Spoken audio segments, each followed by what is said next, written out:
Yes, guys, we're back for another episode of Club by Club. This one I'm really, really excited for. We're looking at the draft hand of the Richmond Tigers, who hold a wealth of draft picks. This is one of the all-time draft hauls that we've ever seen. I'm here with Craft of the Draft, Jonty and Nathan to explore Richmond's enormous bounty of draft picks, and I'll go through them here. 1, 6, 10, 11, 18, 20, 23, and 24 for a points total of 10,972. Guys, where are we going to start with this one? Yeah, it's unheard of. I think we have to start with pick 1, but like you said, they're the team that's going to shape the draft. They've got 4 picks inside the top 11, and then they've got 7 inside the first round. So it's absolutely enormous. It'll be interesting to see what they do. Do they keep all of those picks? Do they try and strengthen their draft hand either later in the draft or more likely next year? That's something we'll explore, but I think we have to start with pick 1. We all had different beliefs for which player should go pick 1 on talent, but my knee-jerk for Richmond and what they should do with pick 1 is they need to take the best, in my opinion, the best big-bodied mid, whoever they see as the best big-bodied mid out of Harvey Langford, Sam Lalor and Josh Smiley. It looks like it's most likely to be Sam Lalor from all reports, I think is the one you have to take because that's what you can build your midfield around, and that's often the most difficult piece to put into a on-ball brigade. I agree, and I'll just go back at that with the fact that they'll take the big-bodied guy at number 1. I believe that the teams sniffing around that area and sniffing around moving up the draft board, St Kilda, North Melbourne, who hold that pick 2, the one that they would grab if he fell would be Sam Lalor, which is a big-bodied midfielder. Yep. And Saints are the same. So I think if Richmond just remove him from the board at number 1, he's the most transformative player, or could be the most transformative player, I think, for any team with the power, the explosiveness, the game-breaking abilities, everything that he does from an entire package. We've seen him play as a deep-lying forward, and he's really creative from there and really powerful from there. And then we've seen him play as a midfielder. I think he had a game back for GWV in the middle of the season where he just had racked up 34 disposals. Yeah, and kicked a couple of goals, I think, as well. And it came in a period where they'd hardly won a match. And yeah, he just puts his team on his back and wins them a game. To play devil's advocate, and I've said this in my power rankings here, is the injury side of things with Sam Lalor coming off the back of the year with a hamstring injury. So you have to take that into account. If I compare him to Josh Smiley, I think Josh Smiley's one who will instantly come in and you can just start building. You worry if you take someone like a Sam Lalor, and to preface, I think he's an amazing talent because people think that I don't think he's good. He's amazing. He's definitely top 5 for sure. But I look at someone like a Josh Smiley, he comes in, he's playing consistently, whereas Sam Lalor, if he's there, he's not there with injury, can you really build a great consistent foundation with a player like that? That's my only question. I don't think it would be a bad pick to take Sam Lalor whatsoever. I just think that's the risk you have to take when someone has had those type of injuries. I guess Richmond fans will also have nightmares about someone like a Dion Prestia who's been plagued throughout his career, particularly since he's got to Richmond with those repeated hamstring injuries. Yeah. So he's also won 3 premierships though.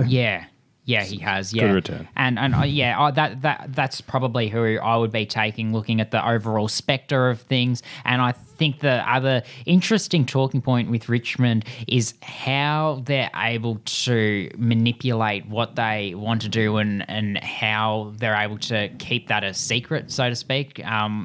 They have a pick 1 that no one knows at this point precisely what they want to do with it. There's lots of different rumours that have been all year, and it's not something we've seen for more than a decade around the conjecture around who should go pick 1. I think it's certainly in their best interests, clearly, to try and keep that as under wraps as possible. That might mean that the player doesn't find out until they're drafted that they're going to go. That might mean that the conversations that they would typically be having a little bit more openly, they have to be a little bit more concealed with. But I think if they're to not only maximise their haul, but also help themselves out later in the draft, their ability to keep what they want to do as tight and close to their chest as possible is really critical. Can we have a quick conversation about the pick 2 element of this? And it's wide speculation that Richmond will go after pick 2. They'll get the 2 guys that they want. I think that plays a massive part in the pick 1 discussion as well. Yeah. Because what they think they can do at 2, or if they hold on to 6, matters.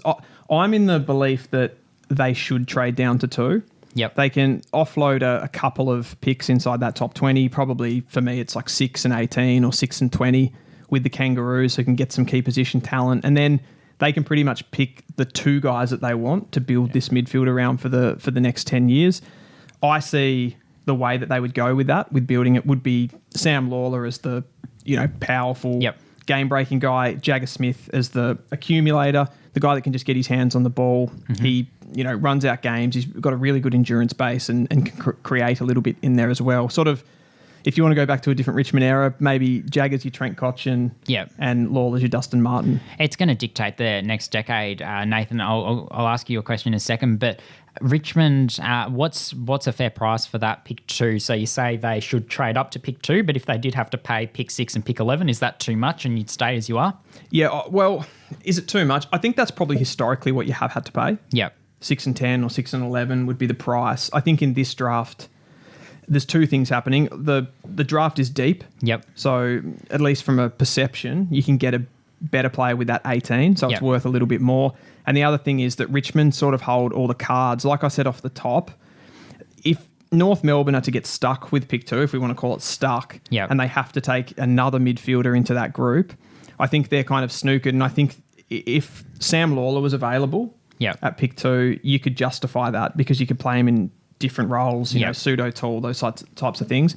They don't really want to get stuck with anyone else. So I think North hold significantly less leverage in that deal, and it means that they'll have to settle for less. Yep. No, definitely. Well, I'm looking at it from the point that the way I've given my pick 1, I've said they take Jagger at 1 because I do think if Sam Lalor gets taken at 2, you've still got Harvey Langford on the table by the time he comes back. And I know probably a little less value in Harvey Langford, but it makes it interesting. Do they... they probably still get what they want in terms of both those type of players, and it's whether they just want to make that sacrifice to trade up and get the best that they want. I don't know, because I still think you win either way. It's just put all your eggs in one basket, or do you just kind of rely that... On that point, I sort of thought if they did do it that way, the 1 and 6, I thought maybe they'd leave Jagger. On the so they'd go Lalor at 1, and then Jagger. Leave Jagger because he's more likely to slide based on needs. So you would suggest that the gap between Jagger Smith and the next best similar type of midfielder is greater than the gap between Sam Lalor and the next best similar type of midfielder? I'd have to agree. I mean, you've got Smiley in that discussion as well. There's just a lot more variety there. Well, actually, Finn O'Sullivan's one we haven't really talked about as a pick 1. Do you think they even explore that at all? I mean, that was talked about for a long time. 100%. I reckon he's right in the thick of it.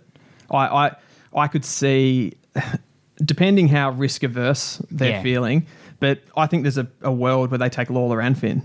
1 and 2. And it's an interesting discussion. We've had this discussion all throughout the year, and you would have had it in some of your videos as well, around how every top-end player carries an element of risk around them. So Josh Smiley, there's been question marks over his effort and intensity. There's obviously been the injuries with Finn O'Sullivan and Sam Lalor.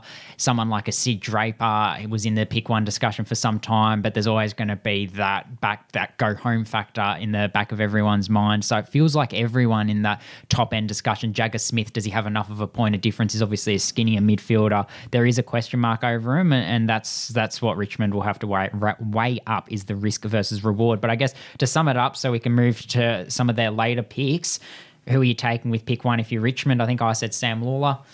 Sam Lalor. So Jagger Smith, just to change things up. I would lean towards Sam Lalor, but I don't know. Personally, I think you just have to hope he can slide down. And then obviously, like we talked about, the pick 6 will be dependent on whether they keep it or they use it to sort of package up and try and get up. Then they've also got 10, 11, 18, 20, 23 and 24. I guess if we start with picks 10 and 11, outside of that, I think there's a clear upper echelon of this draft. We all know who those names are. Pick 10 is probably arguably the first pick that starts the rest of the draft, starts the rest of the first round. Who are you taking, assuming all of the protagonists are off the table? That's the kicker there, isn't it? Because I think if one of those guys that we know that Richmond have been really hot on for the season, Langford, Reed, if one of those is still there, I think they'll just kind of hoover him up. I think the total midfield rebuild is real. Yeah, so you'll be still targeting the midfield at pick 10? I think so, because I think there'll be, because of North, because of the double picks to St Kilda and Melbourne, who might offset with a midfielder in a key position. Like I could see Melbourne at 9 taking, not to get on them in this video, but I could see them taking a trainer. Definitely taking a key position, yeah. Yeah, which means one of those midfielders has to fall. Yeah. And I think Richmond will be just, with pick 10, just... Yeah, and I think I described that in the Sid Draper video. I think that's why I had him as one that falls. I think you do have one that falls outside the top end. So if you do get a couple of those midfielders, then you've still got 11 and 18. So what's, I guess, the secondary list need? I'll start with you this time, Nathan, that Richmond should explore in the first round. Well, if you're looking to another midfielder, I would say Xavier Lindsay's that one that would drop out. I personally think they should look down back, and that's maybe a personal philosophy that your best attack is your defence. And Alex Taru would be someone, or a Toby Travalia. You either look for a rebounding type or a strong interceptor like Alex Taru. I think you can completely staple your defence around a player like him, and we saw that with his footy at Gippsland. To have a player like him where it feels like it starts from his ball movement would be a great acquisition. And I think you can, afford where they're at to develop these players for the next 2 or 3 years. You don't need instant impact, and I think that's the luxury of having a draft hand like this. They don't need to come in instantly and impact. So I'd look towards that defensive side. I can see I can understand you'd want to mop up any midfielders that fall out of that top 10, but personally, I think you're either going to look. Well, I've either got here. You look key forward or key back. Yeah. I'd personally start in your defensive line, which will be the worst for the next few years until you can, develop that mid a bit better. I see that a little bit differently, just that I see their forward line as being the position of weakness. Like I still look at players like Bolter played forward this season. And he's a defender to me. Yeah, he is. Yep. So he'll go back. They've still got Gibkiss. Who's coming through and looks, body hasn't been good, but looks like a really good defender.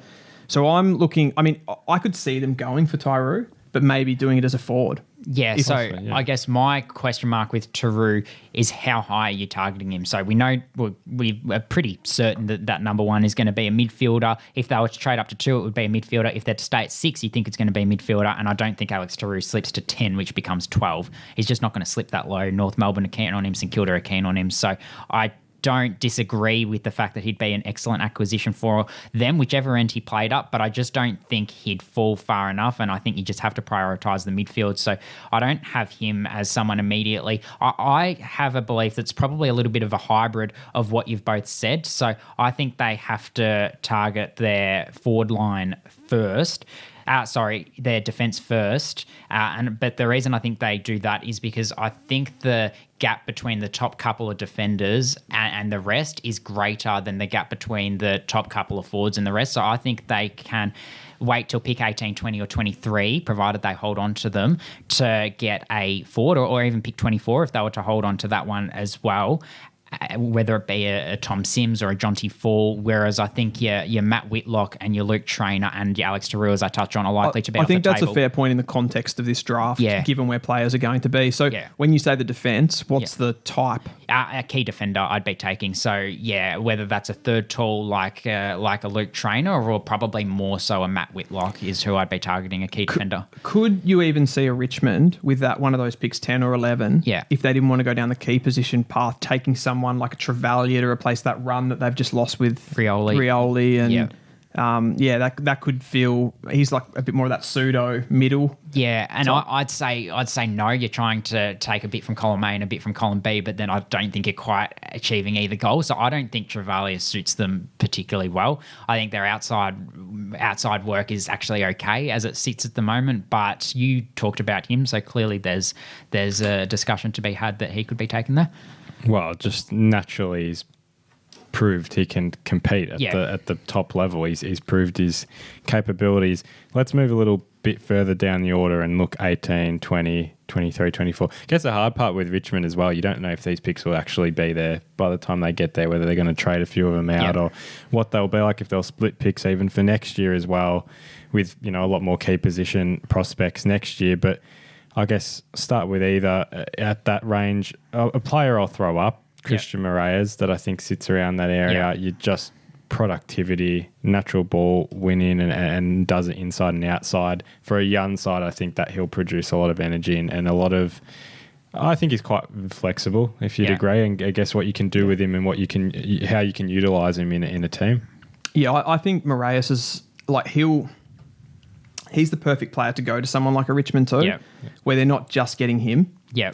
I think a team that is looking for, like a big piece of their midfield and they only have one pick, for example. Someone like a Christian Moraes might not feel stable enough, if you sort of get me there, whereas Richmond can start to really look at a holistic team situation and go, we can start him on the wing. Maybe he turns into a bit more of an inside player. Maybe we can play him off the half-forward flank and develop him a little bit better. And they've got the flexibility to do that with where their list's at. So I like that selection. The one I want to throw up in this sort of little area, it's probably a secondary thing for me, and I do think you have to target the midfielders and key position talent.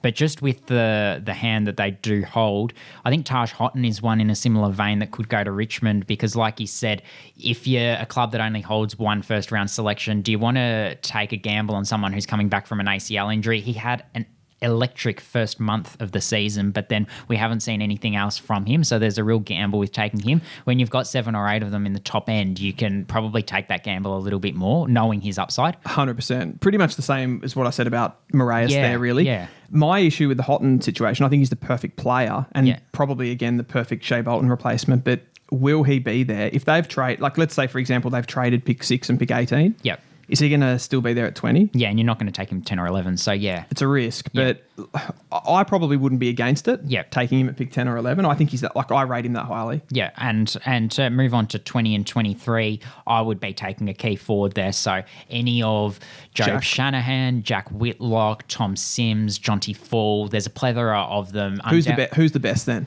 Out of those 4, Jobe Shanahan, I've said he's the best key forward in the draft, but out of the ones that are likely to be available, I would say Jack Whitlock would be preferable.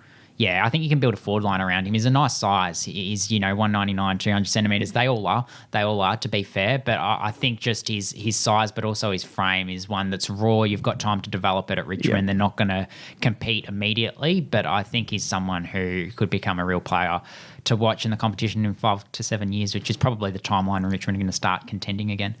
The last thing I wanted to touch on here was just that's 8 picks, right, inside the top 24. Yeah. How many do you think they're going to take? Yeah. And I think that's an interesting question. The one thing that I'm going to say before I answer that question is I think that pick 24 is one that they should look to trade, and that's one that hasn't been discussed as heavily as some of the others that they should trade. Pick 24 is the first pick on the second night of the draft, and often there are players that will slip through that a club might be really high on. They might have had them in their top 10 to 15. All of a sudden, they're still available. There's 24 hours to trade. We know, obviously, the first round's held on a different night. Can I cut you off here? Yeah. And just ask a question to you. How good does the offer have to be for them to take it into next year? Like, because of the strength of this draft compared to the perceived, at least, strength of next year? I think you'd probably want a future first and a future first and a future third and a late, thinking off the top of my head. That's for 24? Yeah. A future first, a future third for 25 and then a late for 2024. The reason I want them to get back in the draft late in 2024, I want them to take Sam Davidson. I think he's a really good player. He's shown really good attributes in their VFL side. I think he'd graduate really nicely into that side, and he's got some size about him as well, and I think he sort of fits a list need, but you don't need to take him with pick 24. You can slide back to sort of pick 40. There's going to be those Godfather offers that always come, and then you can strengthen your 2025 hand as well. It becomes a haul that's across multiple years. So I think you play it a little bit strategically there. You probably already brought in most of the players you need as well by pick 24. Yeah. My sort of gut feel is around the 6 mark. Just because you're going to get pick to 6. 6 players taken. Yeah, take 6 players. Just because you're going to be a little bit overcapitalising, I suppose, at some point. With you have all the contracts coming up at the same time, and you're sliding a few back into next year. Whether that's, like we said, that top end deal with pick 6 for pick 2 as well. So very interesting times, boys. Do you think we've got anything more to add on the Tigers? No, just an exciting time. Got to capitalise this year. I'd love to be a Richmond supporter right now. Yeah, the other name I was going to throw out there, I think Cooper Hines could come in and really suit them quite well with his power one-on-one in the forward line, and also be a transformative midfielder if they don't take a big-bodied mid early. I was going to say, that'll depend on who they actually end up getting in that first round. Exciting times for Richmond fans. That is the end for this video. We'll see you guys next time.